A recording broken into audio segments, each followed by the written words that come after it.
di dalam ayat itu ada yang namanya cinta segitiga. Itu asal usulnya dari innallaha wa malaikatahu yusholluna 'alan nabi ya ayyuhalladzina amanu shollu 'alaihi wa sallimu taslima.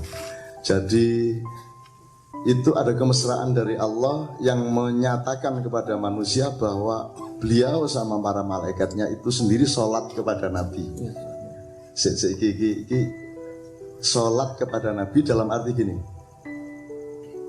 kita menerjemahkannya berselawat kepada Nabi, tapi bahasanya di Quran sama dengan sholat. Jadi yusolli atau yusolluna kalau jamak. Jadi itu ya sholat. Jadi Allah itu sholat sama manusia, sholat sama Nabi, Nabi itu sholat sama Allah, sama sholat sama kita juga sholat sama Allah, juga sholat sama Nabi. Cuman sholat yang dimaksud itu bukan sholat ibadah mahdhah. Gitu ya. Nah, maka di dalam bahasa Indonesia dipakai satu kompromi atau persuasi dengan penerjemahan bukan sholat tapi sholawat. Padahal sholawat itu jamak dari sholat sebenarnya.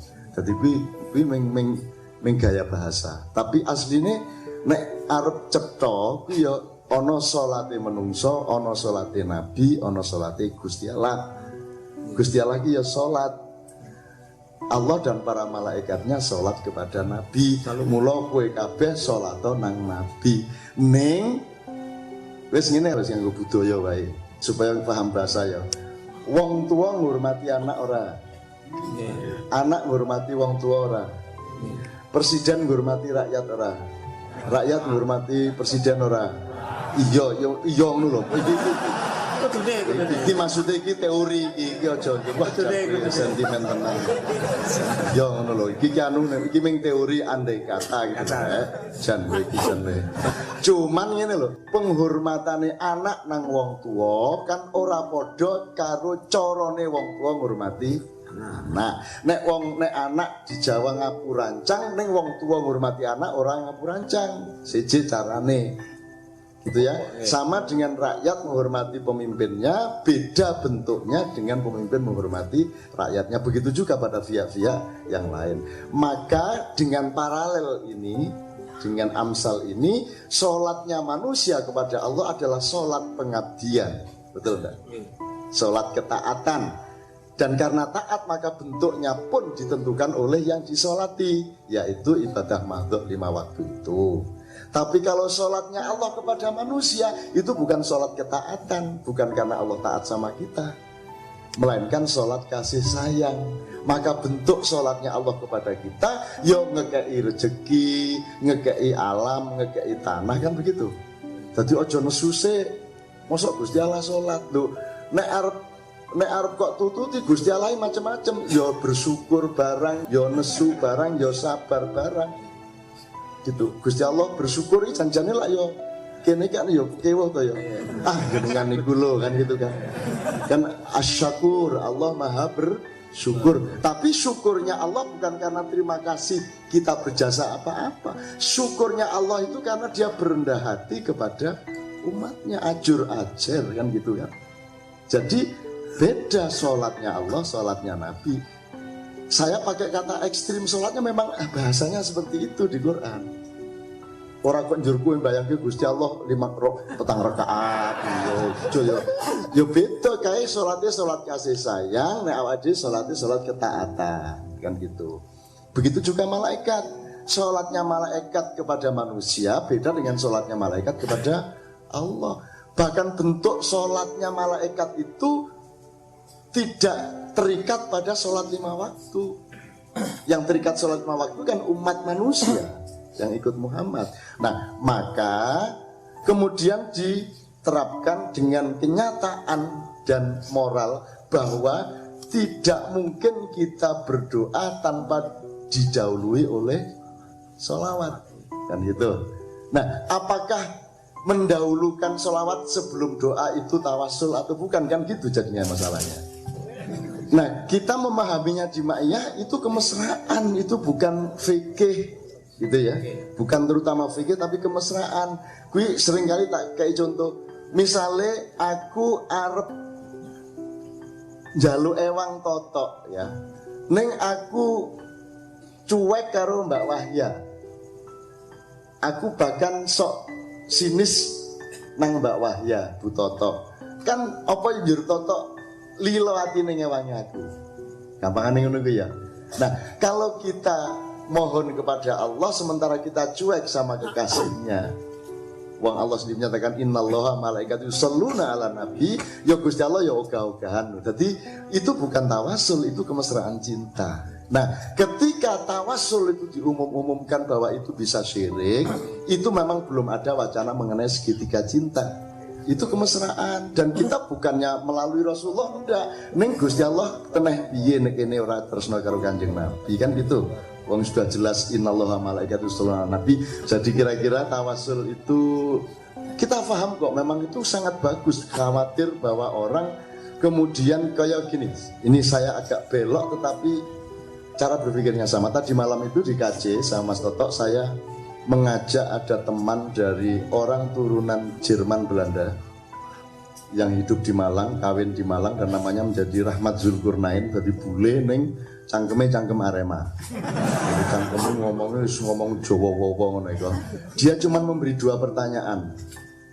Untuk menjelaskan sesuatu dia melalui pertanyaan karena dia tidak mau menceramai, dia cuma memancing.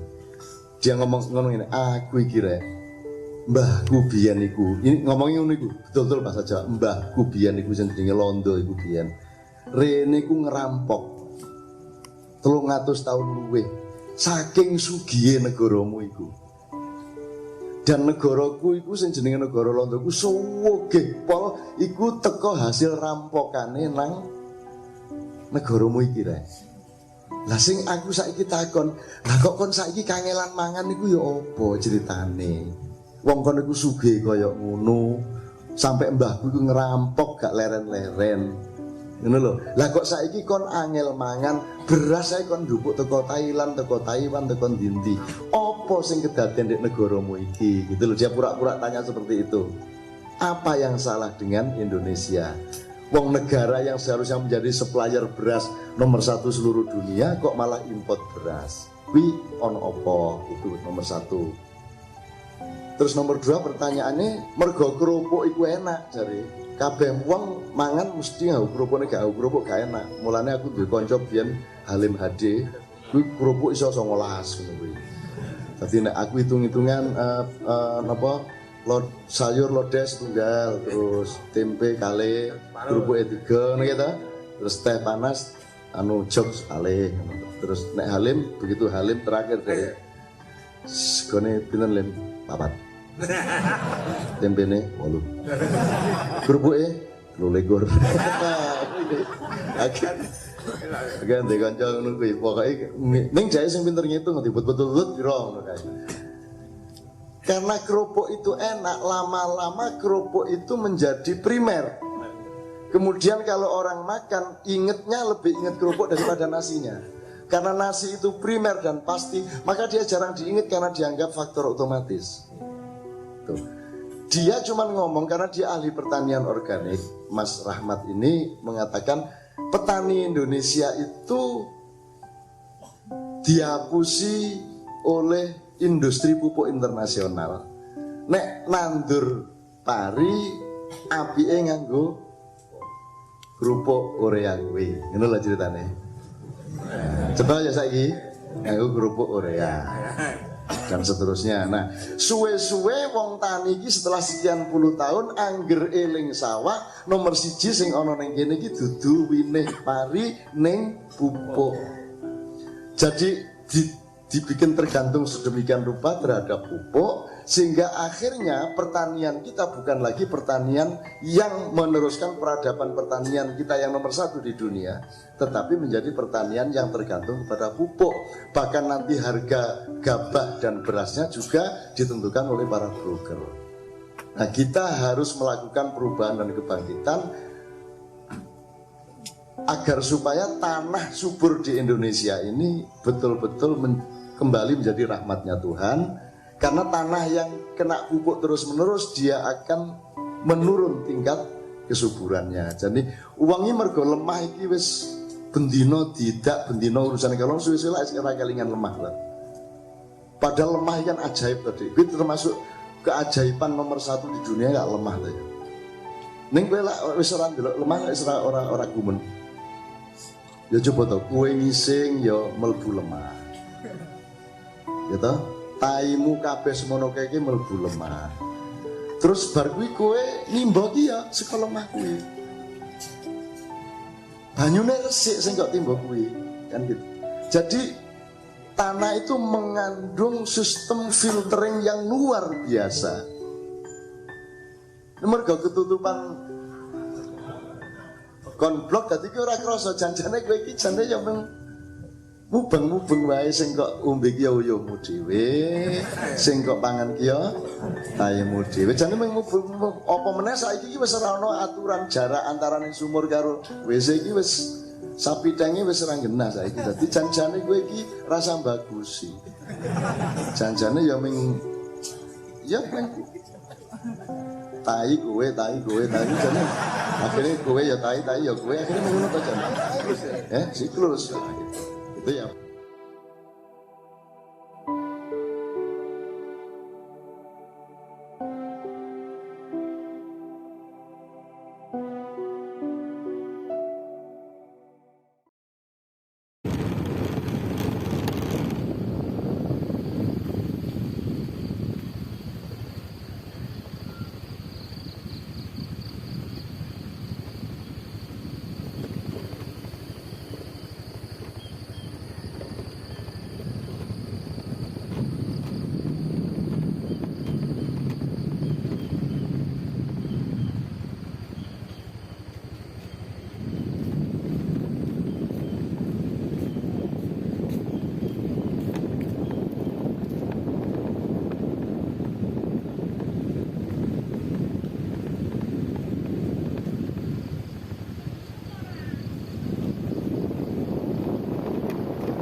Berikut ini hanya sekedar ulasan atau pointer untuk pembelajaran bersama, untuk belajar menggarisbawahi atau merangkum poin-poin, untuk belajar memasuki pintu-pintu yang sudah Mbah Nun bukakan, dan untuk belajar mengembangkannya, atau anggap saja di setiap akhiran video Piweling Ma'iyah ini hanya sekedar untuk menyapa saja. Oke dulur-dulur, mari kita mulai ulasannya. Pointer yang pertama, setelah Mbah Nun, Kiai Kanjeng, dan para jamaah Ma'iyah bersolawat bersama, kemudian Mbah Nun memberikan wacana bahwa solawat itu urusannya bukan tawassul, akan tetapi urusannya itu adalah cinta segitiga. Artinya, kita mencintai Allah, maka tidak mungkin kita tidak mencintai kekasih Allah Muhammad Sallallahu Alaihi Wasallam. Dan oleh karena itulah, maka kita bersolawat kepada kekasih Allah. Dan juga kita bersolawat karena memang Allah lah yang memerintahkan untuk bersolawat kepada Nabi Muhammad. Allah berfirman dalam surat Al-Ahzab ayat 56. Sesungguhnya Allah dan malaikatnya bersolawat kepada Nabi. Hai orang-orang yang beriman, bersolawatlah kalian kepadanya dan berikanlah penghormatan kepadanya. Jadi, jika kita mengacu kepada ayat itu, maka rasa-rasanya jelas-jelas sudah perintah Allah tanpa perlu ditafsirkan. Artinya, informasi dari Allah itu sudah amat sangat jelas. Selanjutnya, Mbah Nun ngendiko bahwa ayat itu di dalam terjemahan bahasa Indonesianya diartikan sebagai sholawat. Padahal menurut Mbah Nun, sholawat adalah jamak dari sholat. Sedangkan jika mengacu kepada hakikatnya, maka artinya adalah sholatlah kalian kepadanya, bukan bersolawatlah kalian kepadanya. Jadi, menurut Mbah Nun lebih tepatnya terjemahannya adalah sesungguhnya Allah dan malaikatnya sholat kepada Nabi, maka wahai orang-orang yang beriman, sholatlah kalian kepadanya dan berikanlah penghormatan kepadanya. Mbah Nun pun mengingatkan bahwasannya yang perlu diingat adalah bahwa jika kita mendengar kata sholat, maka tolong jangan dipadatkan atau jangan dipersempit jika sholat itu hanya seperti yang kita fahami selama ini. Karena Allah pun sholat, malaikat pun sholat, dan seterusnya. Namun, sholatnya Allah kepada Rasul tidak sama dengan sholatnya kita kepada Allah. Menurut Mbah Nun, sholat kita itu sholat ketaatan, sehingga bentuknya, waktunya, bacaannya, dan seterusnya Allah lah yang menentukannya. Dari sini, jika kita sedikit mengembangkannya, bahkan dalam setiap sholat, kita pun disuruh untuk membaca sholawat kepada Nabi Muhammad pada saat tahiyat. Artinya, jika ada yang melarang bersolawat, maka rasa-rasanya kurang pas. Lah bagaimana tidak? Wong di setiap sholat saja ada bacaan sholawatnya kok. Maka bagaimana mungkin ada orang yang melarang untuk bersolawat? Lah nyatanya setiap sholat kita juga membacanya. Kemudian pointer selanjutnya, Mbah Nun memberikan perumpamaan untuk lebih menjelaskan bahwa sholatnya Allah kepada hambanya itu tidak sama dengan sholatnya hamba kepada Allah.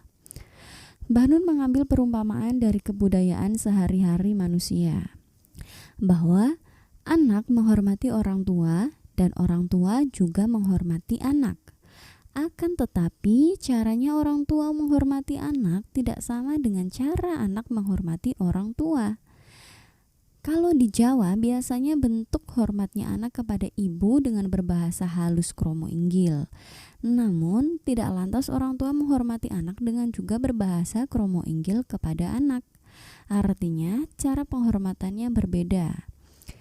Kemudian Mbah Nun ngendiko bahwa dengan paralel ini atau dari perumpamaan ini, maka bentuk sholatnya hamba kepada Allah adalah sholat ketaatan.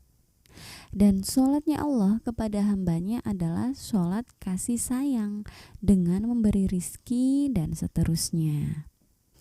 Jadi ketika kita mendengar Allah pun sholat, maka jangan lantas marah terlebih dahulu. Akan tetapi fahamilah substansialnya. Dan jangan hanya membayangkan bahwa sholat itu hanya yang ibadah mahdoh saja. Dari sini, jika kita mencoba untuk memasuki dari apa yang Mbah Nun ungkapkan, maka kadang kita terlalu mempersempit diri kita. Misalkan, karena sholat yang kita pahami selama ini hanya sholat mahdoh, maka jika kita mendengar kata sholat, maka yang ada di bayangan kita adalah sholat 5 waktu. Itu sama halnya ketika kita bilang makan, maka yang langsung kita ingat adalah nasi. Karena yang primer biasa kita makan adalah nasi. Sehingga ketika mendengar kata makan, maka yang kita ingat adalah nasi.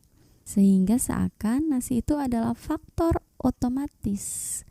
Begitupun sholat. Karena primernya sholat itu adalah sholat mahdoh, maka otomatis yang teringat saat kita mendengar kata sholat, yang ada di pikiran kita adalah sholat mahdoh. Dari takbir, ruku, sujud, tahiyat, dan seterusnya. Pointer selanjutnya, dari semua yang Mbah Nun contohkan di atas, kemudian Mbah Nun sedikit membelok kepada contoh yang sedikit berbeda, namun kerangka cara berpikirnya masih sama. Mbah Nun ngendiko bahwa kemarin saat acara Kenduri Cinta, Mbah Nun mengajak seorang turunan Belanda Jerman yang dia hidup di Malang, nikah juga di Malang, dan bahasanya pun Jawa yang sangat kental dengan Jawa Timuran Malang.